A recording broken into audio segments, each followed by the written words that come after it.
Ny mety ho tetry ny andro any Andranomasina ny alahady fa 7 volana Novambra amin'ny 9 maraina hatramin'ny alatsinainy fa 5 volana Novambra 2024 amin'ny 9 maraina. Tsy misy filazana manokana mahakasika ny alin-drano. Morontsiraka atsinanana tanjona bobaomby hatrany amin'ny tanjona angotsy.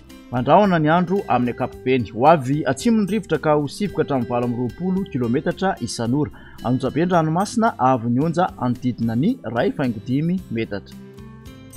Tanjona angotsy hatrany manoro andrahona vitsy ny andro. Ho avy avaratra ny rivotra ka ho sivoka hatramin'ny 20 kilometatra isan'ora. Hatratra 20 kilometatra isan'ora indraindray.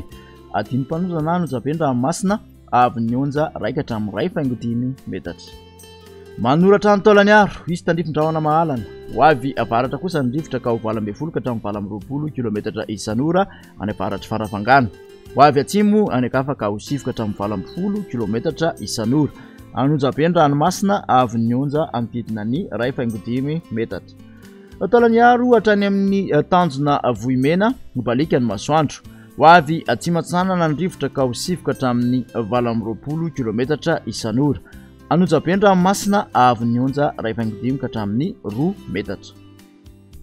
Morontsiraka andrefana tanjona vohimena hatrany amin'ny tanjona ankaboa.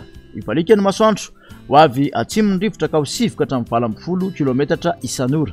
Hatratra 7 kilometatra isan'ora ny tolakandro. Adiny mpanondrana Anonjabe Ranomasina avy ny onja 1.2 metatra.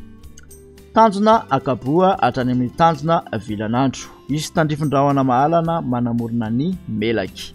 Ho avy atsimon'ny rivotra ka ho sivoka hatramin'ny 20 kilometatra isan'ora. Adiny mpanondrana Ranomasina avy ny onja 8.5 hatramin'ny 1 metatra. Tanjona vilanandro hatrany analalava isy tandrifin-drahona. Ho avy atsimandrefana ny rivotra ka ho sivoka hatramin'ny 20 kilometatra isan'ora.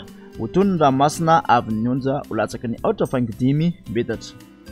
Analalava hatrany amin'ny tanjona bobaomby. Anorana tandrifin-drahona ny andro. Iovaova ny tsotsoky ny rivotra ka ho sivoka hatramin'ny 20 kilometatra isan'ora. Oton'ny Ranomasina avy ny onja ho latsaky ny 8.5 metatra.